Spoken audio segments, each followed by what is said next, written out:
Então, Batan, a gente vai fazer assim, porque a gente vai filmar e o áudio vai ser editado pelo celular. Tá legal.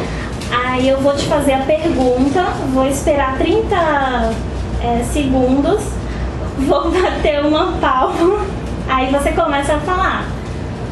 Tá bom. Tá bom? Vamos ver se funciona isso. Você bate, que você tá mais perto aí do... Quando bater a palma, vamos começar a filmar. Isso. Pra Fernanda editar depois. Isso ela pode muito bem cortar depois. Não, vai ser tudo cortado. Tá, então calma aí. Não precisa ficar com vergonha da câmera. Não parece. Tô muito envergonhado, tô assim. Ah, eu vi esses quadros no Também vi site, no tudo lindo. Ah, é? A mulher é o melhor, o mais lindo. Deixa eu perguntar. Filma só ele ou filma você perguntando? Não, é pra filmar só ele. Tá.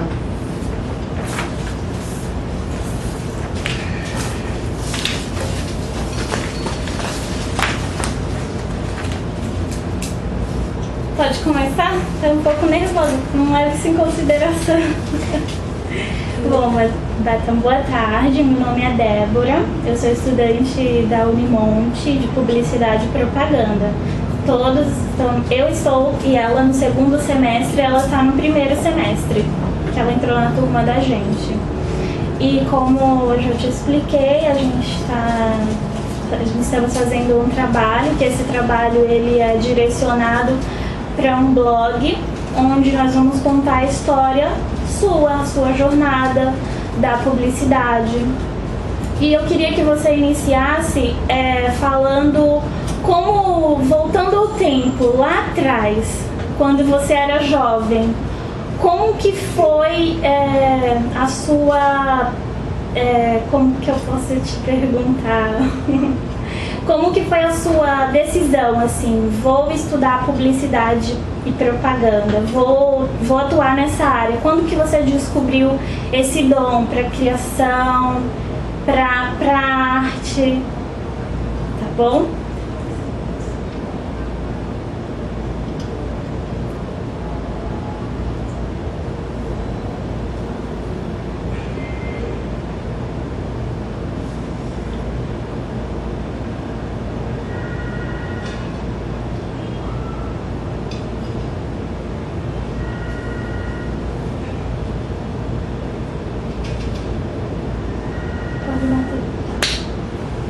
Tá, então hoje temos que começar na década de 50, quando eu fazia escola pública, estudando no Luiz Amacuco, e tinha um professor de desenho que era espetacular, que era o Aquiles, e esse professor de desenho era muito amigo do Saragossa, tá? Da DPZ. E esse professor me deu maior força, eu desenhava razoavelmente bem e tal, e ele deu muita força para que eu continuasse desenhando mesmo e tal. Quando eu fazia engenharia, eu fui fazer no Colégio Canadá, fui fazer só tinha científico de engenharia. E esse tipo de engenharia, então, e comecei a fazer o cursinho todo e tal, até que um dia eu não aguentava mais. Aí resolvi fazer a Associação Santista de Belas Artes. No último ano, no terceiro colegial, resolvi fazer a Associação Santista de Belas Artes. E nessa hora comecei a me interessar também pelo que tinha de desenho na praça e tal, que era a publicidade, que aparecia nos comerciais, não, que nem tinha televisão, era muito pouquinho e tal.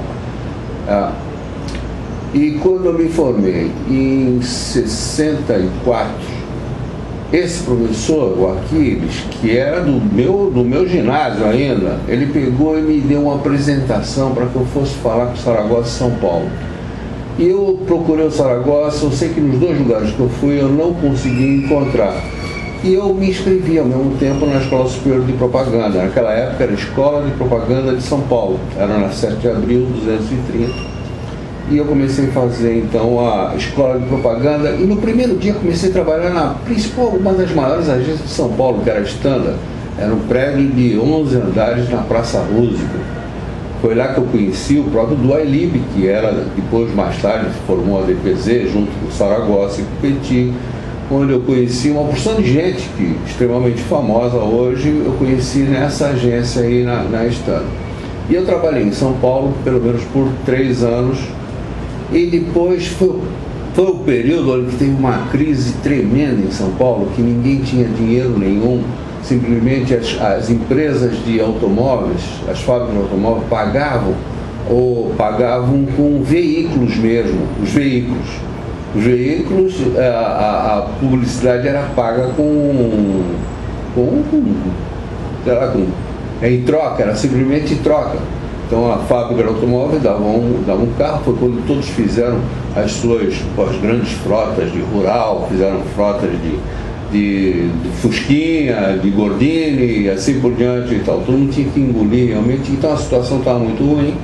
E nessa época aí eu resolvi voltar para Santos. Tinha uns amigos que estavam querendo montar de todo jeito aqui uma agência em Santos e tal, e eu voltei para Santos. Quando eu voltei para Santos, já em 67, para ficar aqui em Santos eu só ficaria se eu fizesse realmente uma outra faculdade. Então eu resolvi fazer fazer a faculdade de Economia. Eu entrei em Economia porque tinha uma coisa que me interessava muito em publicidade, que era planejamento. Então eu queria saber, porque era uma mistura lá do que comecei a fazer de engenharia e tal.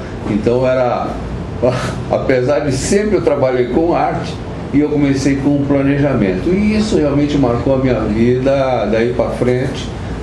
Tanto que, mesmo quando eu comecei a dar aula em planejamento, apesar de na própria agência eu atuava como diretor de arte, diretor de criação. Então foi assim que foi por, sei lá. E como é que eu descobri a Escola Superior de Propaganda? Então foi um anuncinho pequenininho que eu vi realmente um dia anunciando a escola. Era um anuncinho de 2 colunas por 5 centímetros, onde estava dizendo da Escola Superior de Propaganda. E eu vi no estado de São Paulo, e eu resolvi, quando o pessoal todo foi fazer o vestibular para as faculdades de engenharia, eu resolvi fazer para a Escola Superior de Propaganda. E foi assim que eu comecei, entrei na propaganda. E como eu conheci todo o pessoal logo no primeiro dia, e comecei a trabalhar também em São Paulo, só logo no primeiro dia, então foi assim que eu fui. Mas eu era extremamente impaciente e tudo mais, porque, você vê, na realidade, eu durante muitos e muitos anos, eu recomendaria para todo mundo nunca fazer estágio, entrar direto numa agência grande, mesmo que fosse trabalhar lá embaixo, fosse trabalhar de capacho mesmo na agência, mas entrar numa agência. Depois eu mudei um pouco o meu pensamento e tal, mas era exatamente assim que eu acreditava que as pessoas deviam de começar. Porque as coisas parecem que foram muito simples, foram muito fáceis para começar. Depois quando eu voltei, fiquei em Santos em 67, quando eu entrei na faculdade de Economia. Ao mesmo tempo eu entrei na Clã. A Clã tinha sido fundada em 64, em 67 eles estavam precisando, e esses 2 rapazes que queriam montar agência comigo, no final não deu certo, e eles me apresentaram na Clã. E para que como eu ia trabalhar na Clã, junto com o Lobinho, o JC Lobo.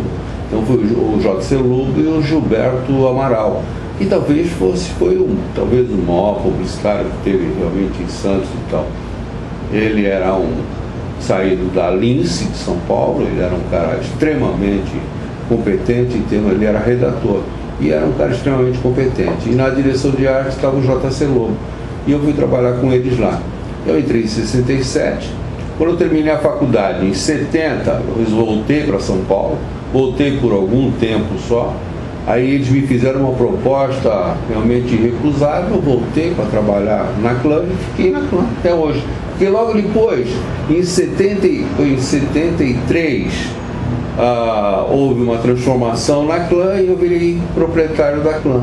Fiquei proprietário junto com o JC Miller e o Lobo. Porque Clã não é o que todo mundo pensa. Clã é realmente a inicial dos 3 sócios fundadores, que era Cássio, Lobo e Amaral. Então dava o Clã e tal. E continuou realmente Clã de comunicação, ficou desse mesmo jeito e tal. Então foi assim que eu comecei em publicidade. E daí essa mistura de, ao mesmo tempo, em termos de planejamento e ao mesmo tempo planejamento e marketing e criação.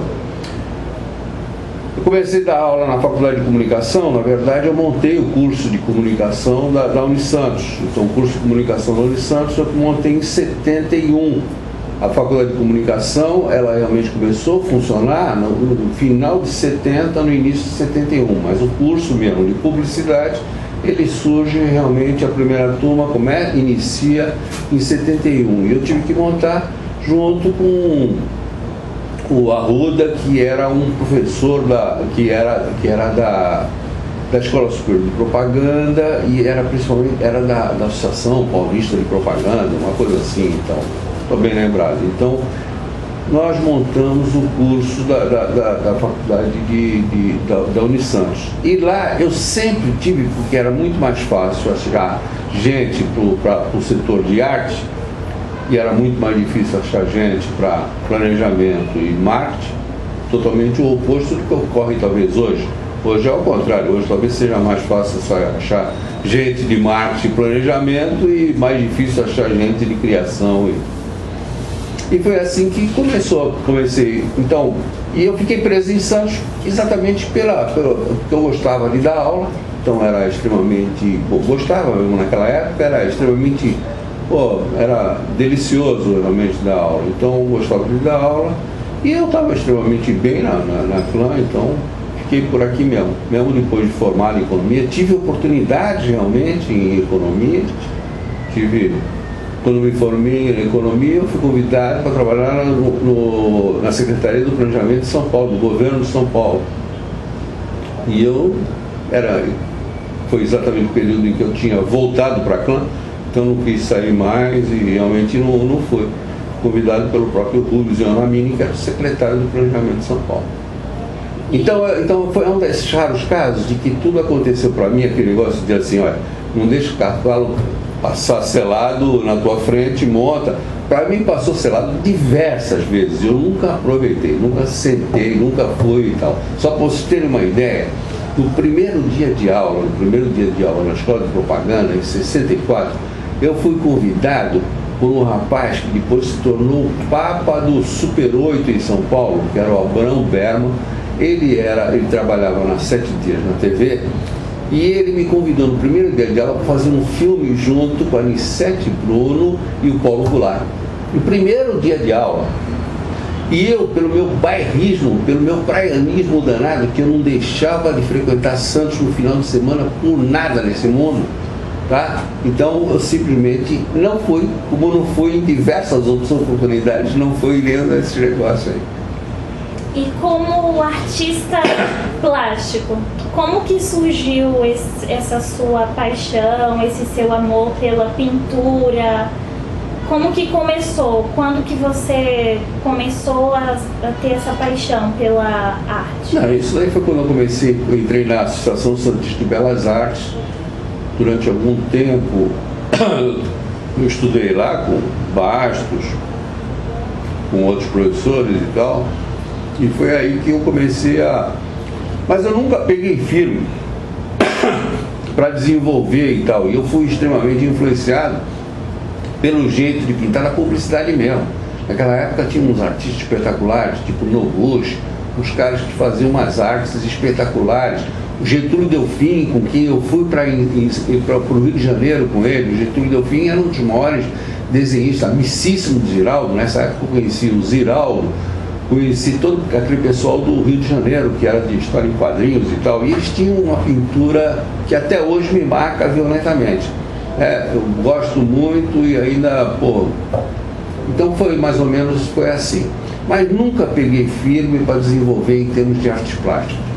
Até chegar em 79, eu participei do concurso, na realidade não foi nem participar, eu participei concurso que ia escolher o cartaz do Festival de Montreux, que pela primeira vez ia ser feito entre São Paulo e Montreux, porque sempre o Festival de Jazz de Montreux foi só na Suíça, tá? E dessa vez eles iam fazer um festival junto com o São Paulo.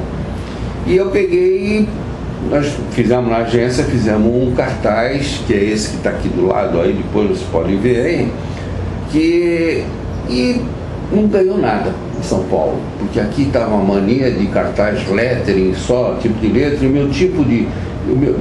a minha escola era muito mais uma escola tipo suíça, onde que era de simbolismo. Então era um negócio que não tava com nada aqui no Brasil. Mas em compensação, para o cara que veio do Festival de Montreux, ele queria que de qualquer jeito que o meu cartaz fosse escolhido.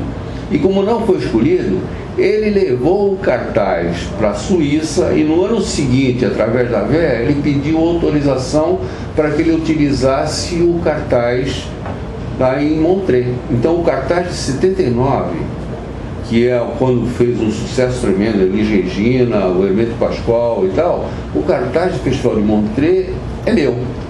E a maior curiosidade é exatamente isso, que no ano passado não. O ano passado, em setembro do ano passado, eu recebi o comunicado de Jean-Jacques Tordman, que era o cara que era o diretor artístico do Festival de Montreux, e ele estava dizendo que pedia autorização para que eu deixasse, que ele ia publicar, comemorando os 40 anos do Festival de Montreux, ele ia publicar o cartaz junto com outros pintores e tal. E foi aí que eu entrei no mesmo livro que vocês vão ver, tá ali. Esse livro aí é onde que tem lá, tô junto do Romero Brito, do Andy Warhol, do Milton Glaser, com todos os maiores papas e eu tô lá. No final eu estou elencado entre os caras. Isso que eu quero pegar agora ou quero ver mais tarde? Pode pegar o livro se você quiser mostrar. Então tá. Deixa eu só falar. Pausei. Então o livro. A câmera não grava muito, né? Então o livro é novinho, tá? O livro é esse daqui. Foi publicado na Suíça. Tira foto. Tá? Foi publicado na Suíça e o meu cartaz é esse daqui. No próprio cartaz você vai ver que consta o meu nome lá como diretor de lá, o layout, tal, Marco Antônio Batan. E aqui no livro mesmo eles vão colocar tem o currículo, tem tudo dos artistas. Então está aqui. Aqui. Tá? E junto com os maiores cobras, como Kate Haring,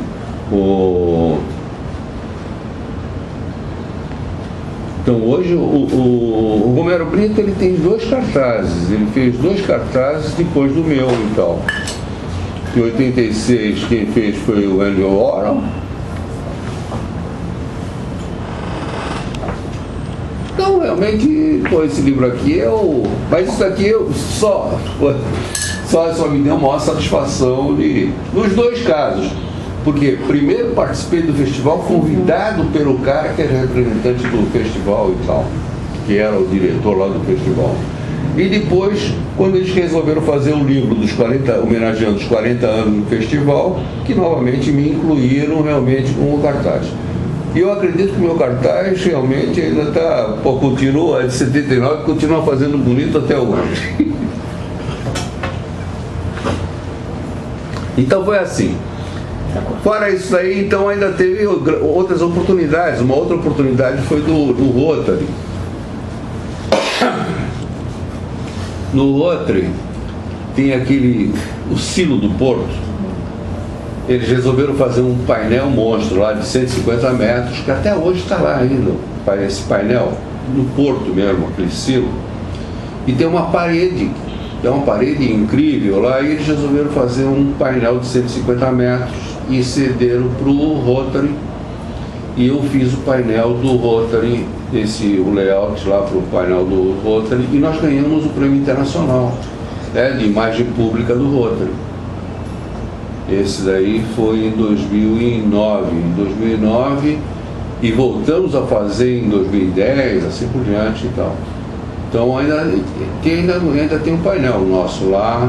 Se vocês passarem lá na Marginal, lá na Avenida do Porto, vocês vão ver, o negócio é a parede que fica ao lado do terminal de passageiros, então não tem como ver, aquele negócio é um monstro lá e tal. São 15 por 10, Você tem algum evento que você vai participar durante esse período? Porque assim, a gente queria filmar para colocar no blog, para ir mostrando mais você, além dessa entrevista. Ah, tá legal, mas eu acho que eu não sei se tem em um evento assim importante que eu vou participar e tal. Olha, participei agora dos 40 anos do Rotary. Dos 40 anos do Rotary, então nós fizemos a revista do Rotary, né, na do Centro-Oeste. Eu acho que foi um negócio legal, porque nós fizemos inteirinha aqui, né, essa revista aí. Até aqui vocês vão levar essa revista aí, tá? Então, se tivesse sido esse negócio, teve lá a cerimônia, que me fizeram lá, pegaram lá um diploma de honra mérito e assim por diante, o relevante serviços prestados, aqueles pataquada toda aí e tal. Mas não tem nada, porque hoje eu me sinto muito mais gratificado. A realidade não está nem com a publicidade. Eu tinha alguma coisa que sempre me atormentou muitíssimo, que era o problema da caipirinha, tá? Porque eu sempre temei que a caipirinha tinha sido descoberta em Santos, desde a época que eu fazia a faculdade de economia e que eu fui fazer a Rondon, lá no norte, né? Nós fomos fazer no Pará. E fomos escolhidos para fazer foi a primeira e única vez que se fez, levou os estudantes de São Paulo para o norte de navio. E essa viagem demorou 15 dias. Nós saímos do Rio de Janeiro, fomos daqui para o Rio de Janeiro, e do Rio de Janeiro fomos até o Belém. E essa viagem demorou 15 dias, parando em tudo quanto é porto, porque o navio, o Barroso Pereira, ele tinha realmente um problema de filtragem da água, então tinha que parar para reabastecer em tudo quanto é porto e tal. E nesse negócio nós éramos extremamente duros, então tinha automaticamente que pegar e tinha que fazer programa de marinheiro mesmo e tal. E aqui nós conhecíamos muitíssimo bem a caipirinha. E em nenhum lugar daqui até Belém se conhecia a caipirinha. O que existia naquela época era batida de limão. Batida de limão tinha então. Mas com todo mundo que a gente falava, as pessoas realmente não davam a mínima importância e tal. Eu achava que era um negócio que era o fim do mundo, que ninguém realmente...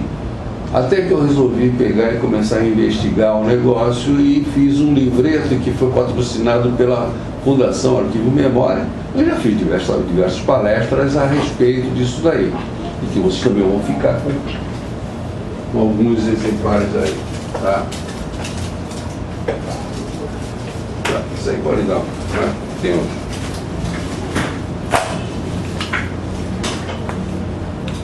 Então aí, tem a minha preocupação atual, e ainda ontem recebi um livro de um cara que é formado pelo ITA, e ele fez um tratado sobre a cachaça. Então isso aí não tem nada que ver. Você pode ser publicitário e pode... Você gosta da caipirinha? Gosto da caipirinha, lógico. Pelo menos uma por semana eu tomo. Então você vê, você a gente pegar aí os 40 anos e uma por semana, você vê que eu posso ser considerado até um especialista. Sim. Alguma pergunta, meninas? Não. E aqui então, e agora a publicidade aqui na Baixada, tá bom? Então o que era a publicidade na Baixada? Durante muito tempo, a clã realmente só tinha a clã e as outras ficavam muito lá atrás mesmo e tal, tá? Eram pequenininhas e tal. Nós dominávamos principalmente no setor de varejo, e o varejo naquela época era por exemplo, a Domus ou a De Novo era mais forte do que a Casas Bahia, para vocês terem uma ideia. Então as redes de fora não tinham a importância que tinha realmente o varejo local. O varejo local era extremamente forte, tá? Aqui em Santos. À medida que foi fortalecido, inclusive veio ajudar nessa ideia aí, quando veio o Carrefour para cá. E nós fomos atender o Carrefour também, junto com a Salles Interamericana. Então, quando veio o Carrefour para cá, a ideia era descentralização. Ou seja, o diretor daqui da loja do Carrefour, que era em São Vicente, nem era em Santos, ele tinha autonomia para fazer o que ele bem entendesse e a publicidade que ele quisesse. Então, nessa época que nós fizemos um envolvimento com mídia institucional, com a imagem do Carrefour, foi um negócio espetacular. Mas aí depois, quando chegou isso aí foi de 90 até o ano 2000. Quando chegou em 2000, os franceses mudaram tudo e novamente centralizaram na França. Não foi nem centralizado em São Paulo. O ano que ficou mais ou menos descentralizado ainda foi o Extra. O Extra ficou descentralizado e continuou nessa. Então, era muito forte o varejo aqui. Então, isso fazia com que o jornal, que ele basicamente depende de varejo. Ou varejo, ou imóveis, ou automóveis. Porque essas três coisas, eles vivem da mídia local. Então, eles não vivem de televisão, eles vivem basicamente de jornal. Tá? Então, isso daí é que fazia. Então, essa foi a característica da publicidade em Santos, que era uma publicidade extremamente forte. Numa época em que só existia o eixo São Paulo-Rio, e mais tarde só existia o eixo São Paulo e São Paulo, São Paulo e interior. Santos era alguma coisa que estava muito próxima, até o ano de 2005, 2008, por aí, ainda Santos se posicionava extremamente bem, muito acima de Campinas, por exemplo, dentro desse mercado, que é um mercado extremamente restrito de publicidade. Então Santos se posicionava muito bem. Hoje as redes dominaram, então as redes voltaram a dominar, então todo o poder de decisão saiu da Baixada. Tá? Então nós ficamos na dependência de, por exemplo, ter algumas agências, que ainda estão extremamente bem, como você vai ver a Ego do Américo, você vai ver o Fenômeno do Montanha, né? Que tem alguns clientes, tem um cliente que é mais importante, por exemplo, em termos de automóveis, né? E realmente que dá para manter a agência e depois faz algumas coisas. Não tem como ter, dá para enriquecer aqui, dá para fazer grandes empresas, vai depender daquele determinado momento.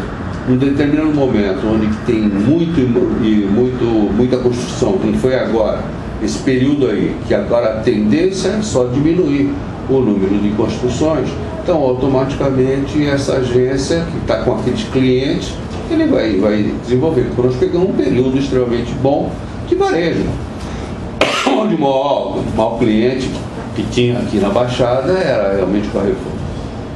Então era um negócio que era muito grande.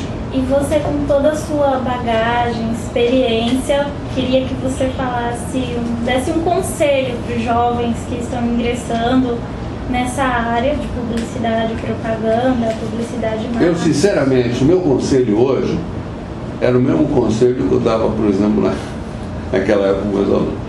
Vamos para São Paulo, tá? Terminou a faculdade, vai quebrar a cara e vai para São Paulo. Esse é o meu conselho. Não é vai para o Rio, ou vai para Campinas, ou vai para qualquer outro lugar, nem coisa nenhuma e tal.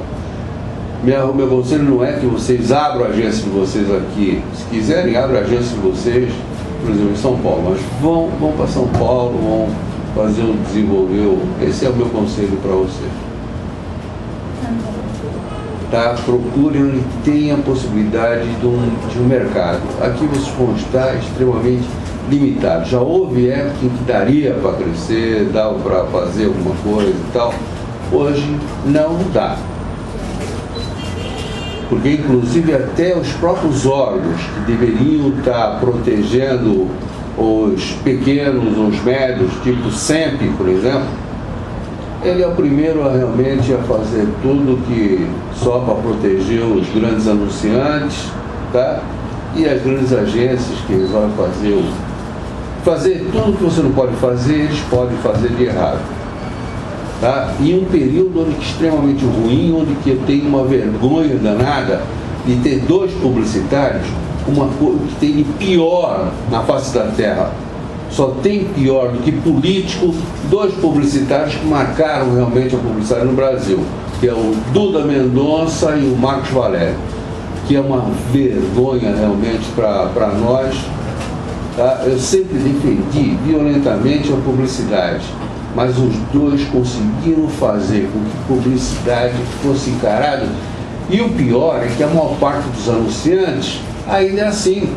Os caras te chamam, eles não estão procurando que você resolva o problema de criação dele, ou o problema de quando uma entidade qualquer te chama e tal. Ela está pensando de assim, o publicitário é mais ou menos aquele cara que tira dinheiro da cartola. Então é a imagem que ele tem. O publicitário é o cara que vai arrumar dinheiro, vai fazer dinheiro. E os meios de comunicação pensam a mesma coisa também dos publicitários. Porque se você não der dinheiro para eles, tal, eles vão dizer que você é um péssimo publicitário. Então o publicitário não é aquele que vai resolver um problema de comunicação. O publicitário passou a ser encarado porque era exatamente o que faziam esses dois ilustres. Até hoje estão dando vergonha para nós aí. E junto com outros. Também não está muito longe não. Se você juntar um Nizanguanais e tal, você vai juntar tudo dessa picaretagem danada aí que surgiu e permeou realmente na publicidade. Uns poucos caras se salvaram. Um dos caras que salvaram, na minha opinião, é o próprio Austin Oliveira, que sempre negou fazer qualquer coisa para o poder público. Tá? Então, tem o meu... aplaudo realmente. Meninas, e aí? Nenhuma pergunta. Vamos tirar uma foto do mundo junto. Deu pra alguma coisa? Deu pra muita coisa. Agora a gente vai tirar foto assim. Não, aí depois, esses livros vão ficar... Sinara, arruma um jogo desse daí a mais, porque tem um jogo para dois. Tem 3? Desligaram o equipamento inferior? Não vai, Pode vir. não vai tirar fotografia. Horas. Sabe o que é? Eu tenho aqui. Tá aqui. Sinara, a Aqui gente vai tem- te aqui tem- entrevistar também. Não com essas coisas. Aqui tem Eu 2 falo jogos. pra caramba, mas sem isso não trava. Tem 2 jogos inteiros aqui. Tá, ela vai arrumar mais um. Em todos esses livros tem um artigo nosso. Tá bom. Tá? Aí, Meu e da você Sinara faz e uma tal. pesquisa. Nesse daqui você vai encontrar a história inteira. Essa minha história, porque nesse daqui todos, você vê aqui, todos deram entrevistas aqui para a Sinara, desde o Berko Schneider, que morreu, até o Iberê, está aqui. Você vai encontrar o Roberto Santini, vai encontrar. E tem as fotografias daquela época aqui também. Tem muitos anúncios nossos daquela época. Ó.